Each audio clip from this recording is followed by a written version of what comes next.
다음은 무등무설분. 얻을 것도 없고 말할 것도 없는 진리다. 수고리가 답하되 원래 정한 법이 없음이 곧 깨달음이다 그랬어요.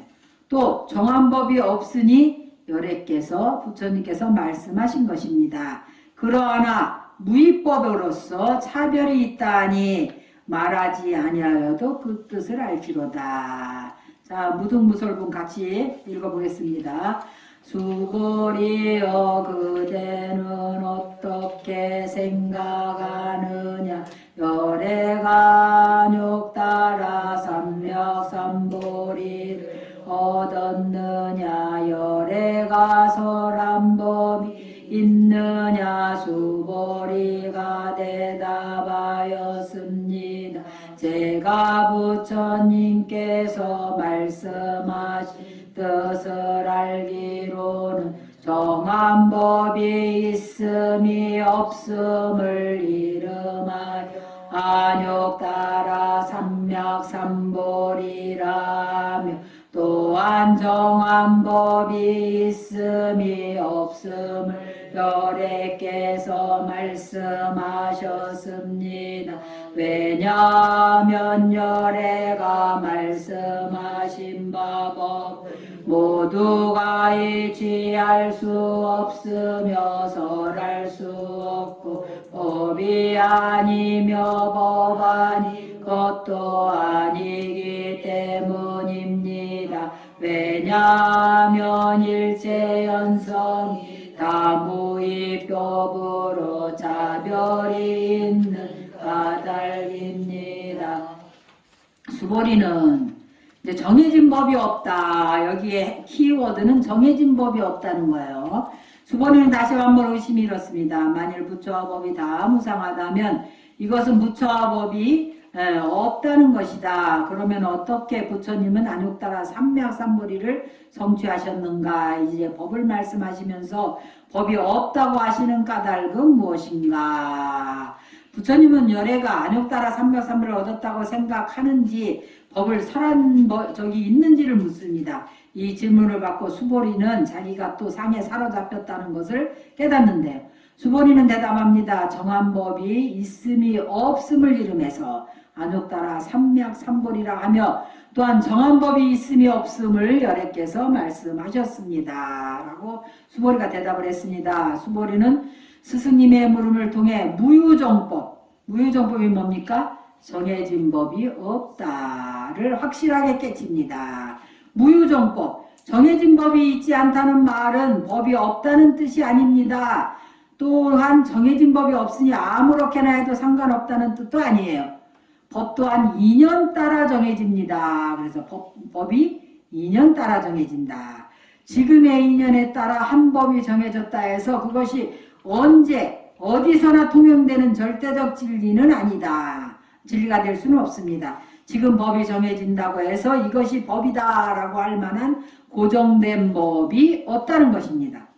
이 세상에는 무수히 많은 병이 있고 그 병을 치료하기 위한 처방책 또한 많습니다.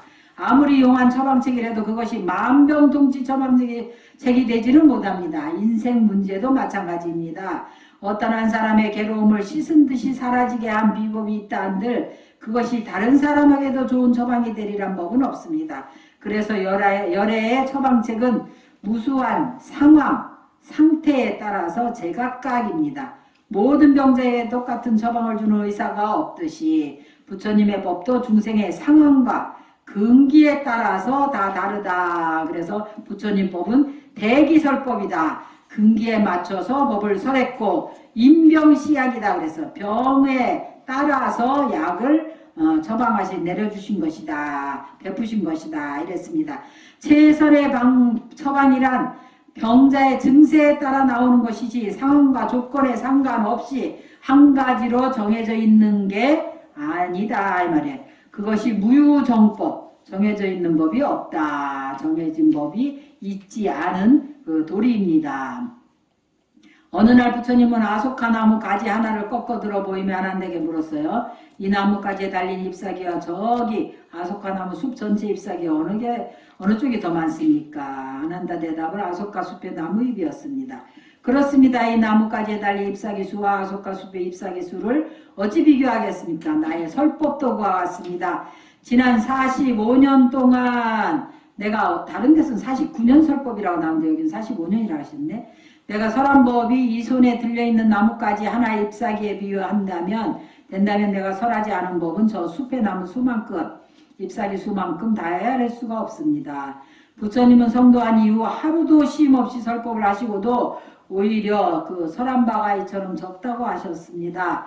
이는 아직 설하지 않은 가르침이 너무도 많아서 45년간의 설법은 거기에 비하면 극히 적은 부분이라는 뜻일 수도 있지만 또 한편으로는 부처님의 설법은 부처라는 거울에 비친 중생의 그림자일 뿐이지 정작 부처님은 한 법도 설한 바가 없다는 뜻으로 이해할 수가 있습니다.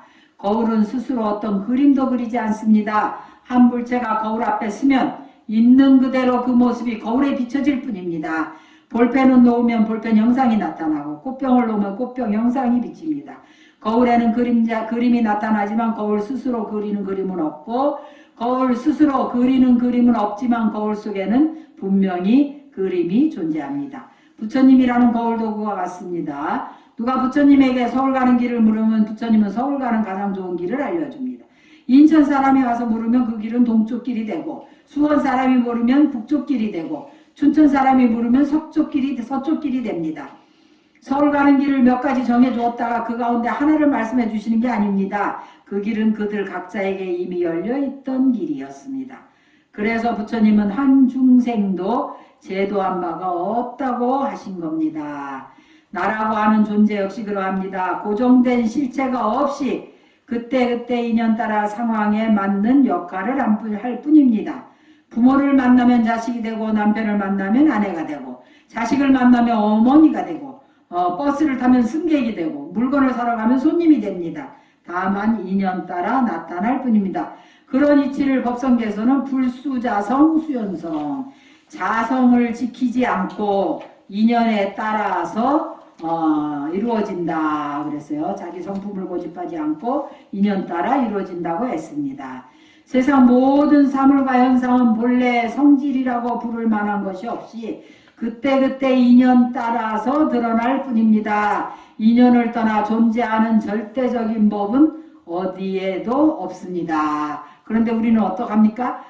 우리는 집착을 해가지고 아니 전에는 그랬는데 왜 요새는 이렇게 됩니까? 요새 맨날 그런 정치인들도 그런 얘기 많이 나오죠.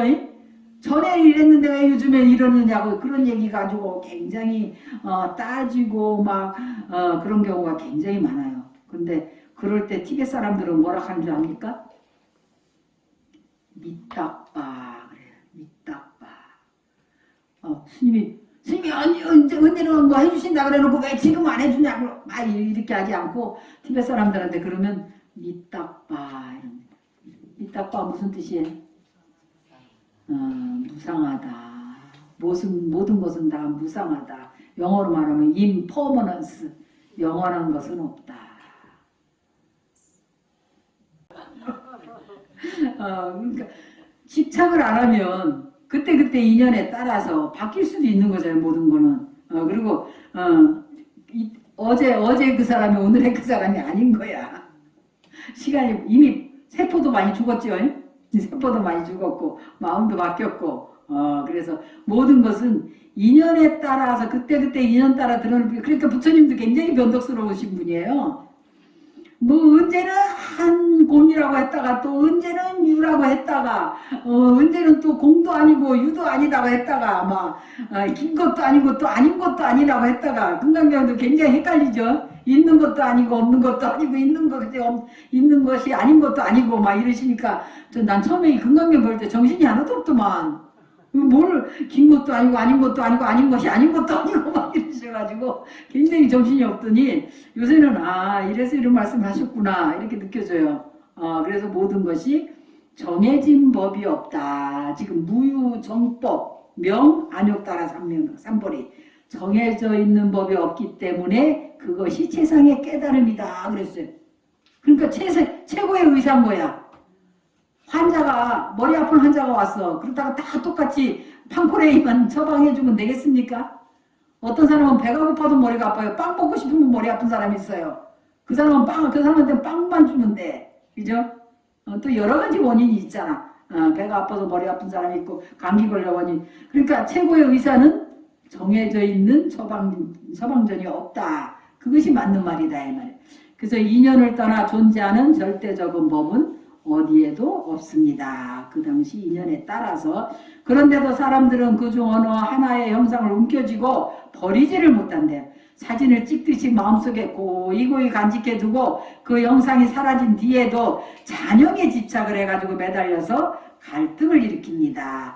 담배를 끊겠다는 남편이 담배를 피우면 아내는 당신 또 담배 펴요? 하고 다그칩니다. 남편이 담배 피지 않기를 바라는 마음이 있다면 그저 여보 담배 피지 말아요. 이렇게 말하면 충분할 텐데 말입니다. 아내가 그렇게 하지 못하는 이유는 남편이 담배를 끊겠다고 말한 과거에 대한 잔영이 남아있기 때문입니다. 이런 산이 없어져야 현재에 깨어있을 수가 있습니다. 지나간 그런 잔영은 다 없애버려라. 다만 지금 일어나는 일에 대해서만 대응한다면 인생은 지금보다 훨씬 더 자유로워집니다. 아이들은 어른에 비해서 비교적 그런 편입니다. 아이들은 방금 전에 친구와 심하게 다투고 토라졌다가도 금세 잊어버리고 풀어져서는 다시 또 어울리고 합니다.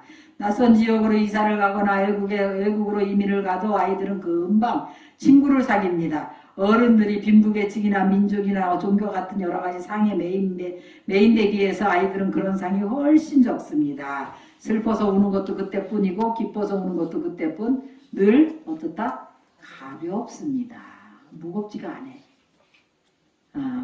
맨날 심각한 사람은 자기는 엄청 심각해서 엄청 심각하게 좋은 줄 아는데 그거는 망상분별이 많다는 거예요.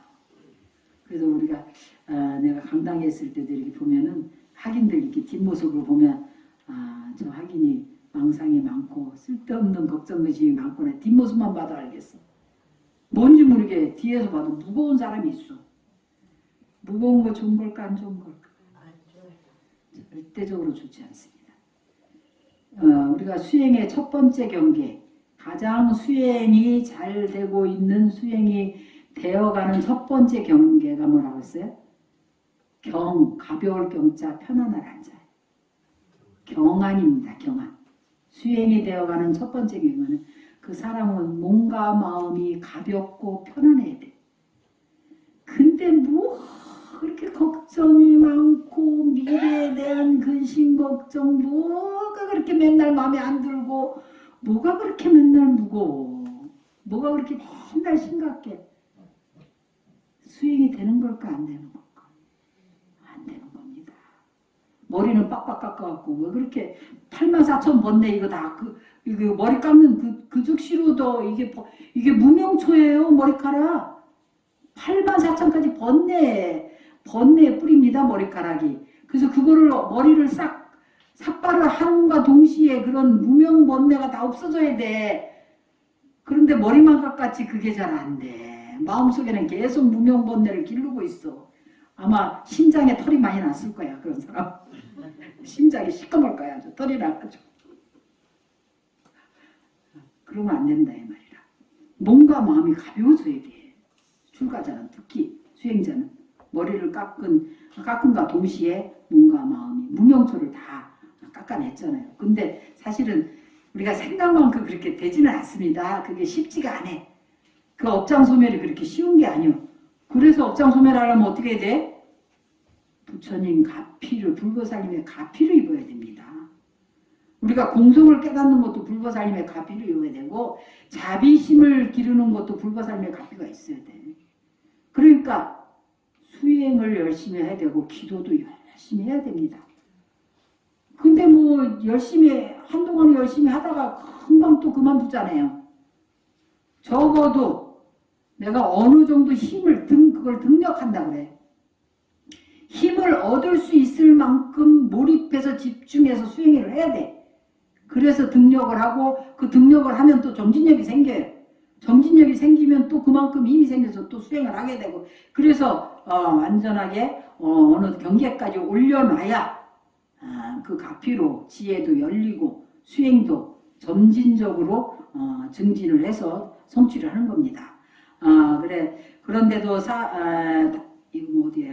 이런 상이 없어져야 현재 깨어있을 수, 잔영이 없어져야 깨어있을 수가 있어요. 자기 생각에 맨날 막혀 있어갖고 맨날 그런 색안경을 낀 것처럼 모든 사람을 자기 색안경을 끼고 보고 전부 내 업대로 모든 사람을 보고 이러면 안 된다 이 말이라. 그래서 이러한 상이 없어져야 현재 깨어있을 수가 있습니다. 다만 지금 일어나는 일에 대해서만 대응을 한다면 인생은 지금보다 훨씬 가볍고 편안해진다 이 말이야. 자유로워진다. 아이들은 어른에 비해서 이건 다 했구나. 아상이 있는 자가 어찌 나를 보겠는가 141페이지 하고 있습니다. 신라의 고승인 자장률사는 문수보살을 칭견하고자 여러 해 동안 태백산에 머물며 기도를 했습니다. 그러던 어느 날 늙은 거지가 죽은 개를 망태기에 담아 걸머지고 나타나서 자장이 있느냐고 큰 소리를 불러댔어요. 온 신라가 우러러 존경하는 스승을 늙은 거지가 함부로 불러대니까 시자는 대신 기가 찼습니다. 스님은 지금 기도 중이라 아무도 만나지 않는다고 아무리 거절을 해도 늙은 거지는 자장 율사를 만나야 되겠다며 고집을 부렸습니다. 그 고집을 못 이긴 시자가 하는 수 없이 스승에게 가서 전했습니다. 웬 늙은 거지가 와가지고 죽은 개를 싸들고 와서 스님을 뵙겠다고 합니다. 아마 미친 사람인가 보구나. 돌려보내라 했어요.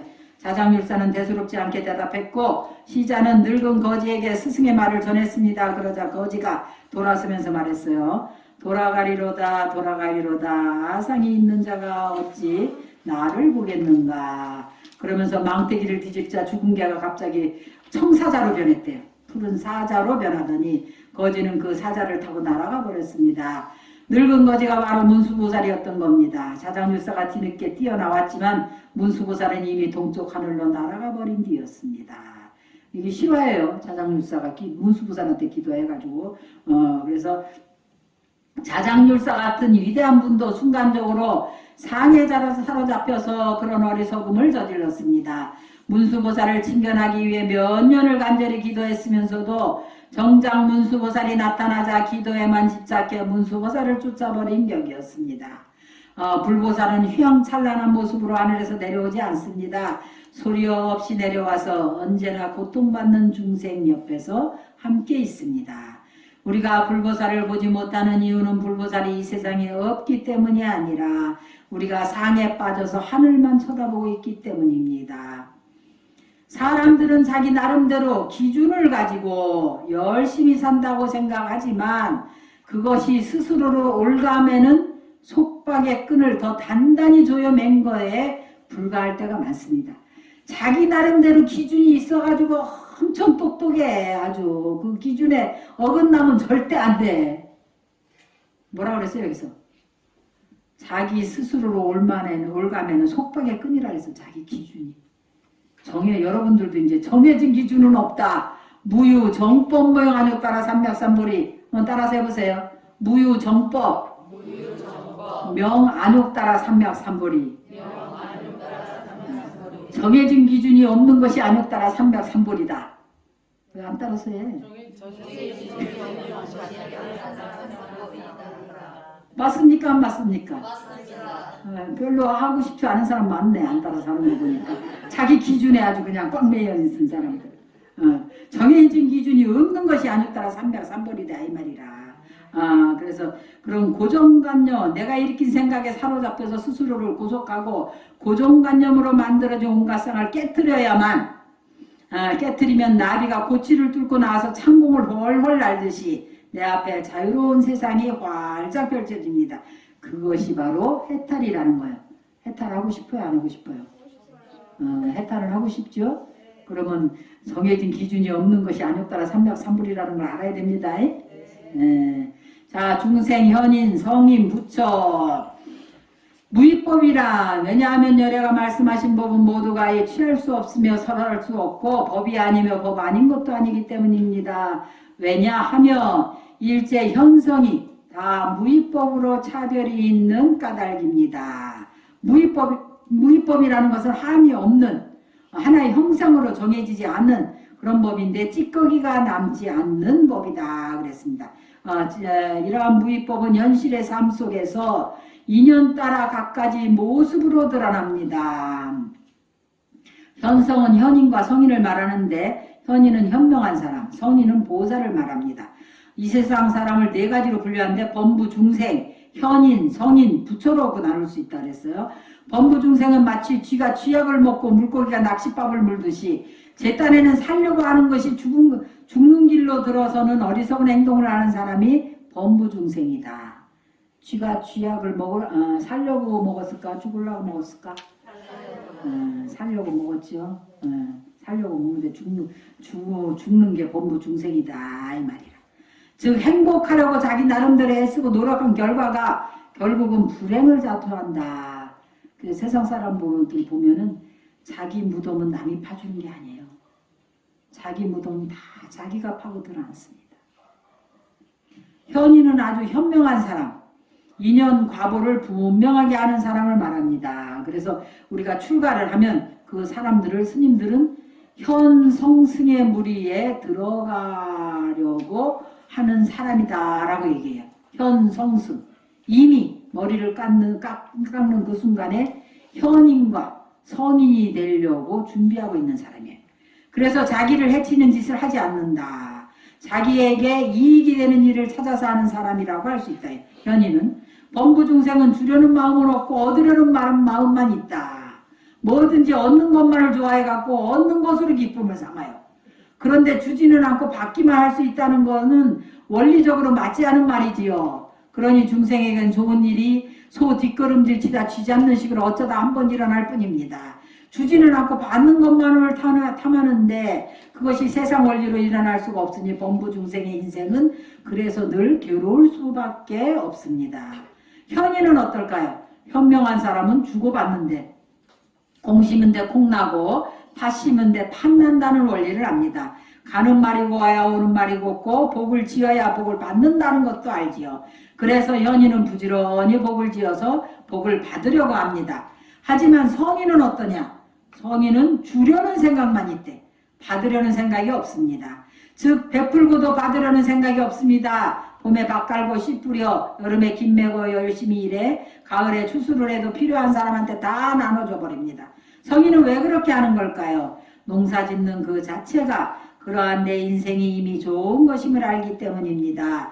진정한 행복은 매 순간에 집중해 있을 때이므로 그 일로 얻어진 수확은 행복의 찌꺼기임을 아는 것이죠. 그러니 누군가 행복의 찌꺼기인 수확을 원하면 그 사람에게 아낌없이 나눠줄 수가 있습니다.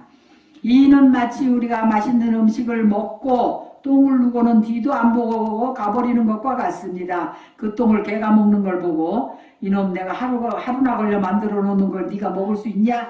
이러는 사람이 없듯이 성인에게 수확은 삶의 찌꺼기에 불과해 거기에 아무런 집착과 미련이 없습니다. 그래서 성인은 아무 바라는 마음이 없이 집착 없이 중생을 이롭게 합니다. 이러한 성의를 다른 말로 보살이라고 합니다. 그렇다면 부처님은 어떤 경지일까요? 부처님은 이 세상에 한 물건도 본래 내 것이 없다는 것을 증득한 사람입니다. 무소유, 무아소이므로 더 이상 주고받는다는 생각이 없고 다만 필요에 따라서 쓰일 뿐입니다. 그 다음에 무위의 삶은 어떤 건가? 오래전에 봉암사에서 부목 생활을 한 적이 있었습니다. 이건 법륜스님이신가 봐요. 그때 소인주 하나가 노스님 방에 연탄불을 가는 일이었는데 연탄불도 한번 안 꺼뜨리고 뒤처리도 늘 깔끔하게 청소를 해놓았지요. 그런데 그렇게 한 달쯤 지나다 노스님이 저를 부르더니 제 귀에 대고 작은 소리로 말씀하시는 겁니다. 너 데모하다가 도망왔지? 하고 물어봤어요.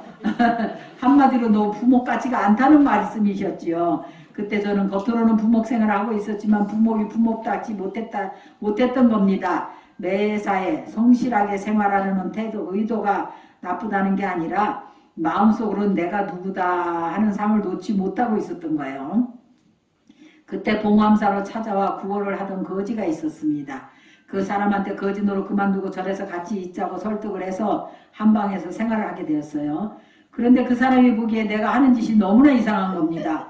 부목이라면 주는 밥이나 먹고 시키는 일이나 하면 될 것을 새벽 4시에 일어나서 예불에 참석하고 하루 종일 피곤하게 일하고 나서는 또 저녁 예불에 참석하는 게 이해가 되지 않았던 것이지요. 그래서 그는 나에게 너 미쳤냐? 네가 중이냐?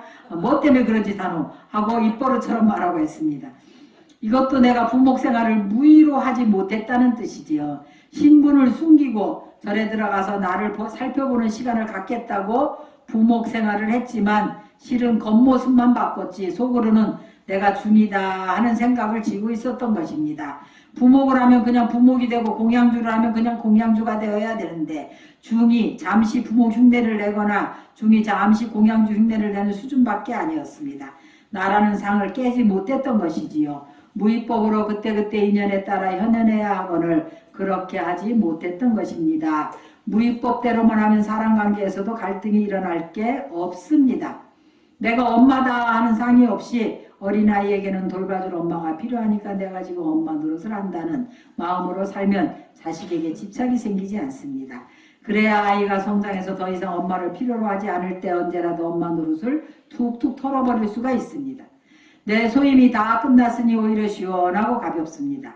그런데 아이가 다 커서 이제 엄마가 필요 없다는데도 그 옆에 계속 붙어서 나는 내 엄마다 하고 고집하는 것이 상입니다. 회사에서 아무리 권위 있는 사장이라도 절에 오면 신도일 뿐입니다. 절에 와서 빗자루 들고 청소를 하면 사장이 청소를 하는 게 아니라 그냥 한 사람이 청소를 하는 겁니다. 사장인 내가 청소까지 해주는데 하는 상을 가지고 있으면 내 생활이 불편해집니다. 물이 그릇에 따라 모양을 바꾸듯 인연에 따라 그때그때 바뀌어야 문제가 없습니다. 인연 따라 사는 삶이 집착이 없는 삶이고 그것이 바로 무위의 삶입니다. 그러니까 인연에 따라서 집착이 없이 또 상이 없이 사는 그런 삶이 바로 무위의 삶이다 그랬어요. 이렇듯 모든 법은 공하여 본래 자성이란 것이 없습니다. 무아임으로 인연 따라 각가지 법으로 드러나되 그 한량없는 법은 실체가 없고 영원하지도 않습니다. 텅 비었으니 거기에서 오히려 수 없는 법이 일어납니다. 허공이 텅 비어있기 때문에 만물이 그 안에서 자유롭게 생장하듯이 무위법이 인연 없이 차별로 드러나는 도리가 바로 그것입니다. 자, 오늘은 여기까지 하고 다음 시간에 의법 출생분 하겠습니다. 성불하십시오.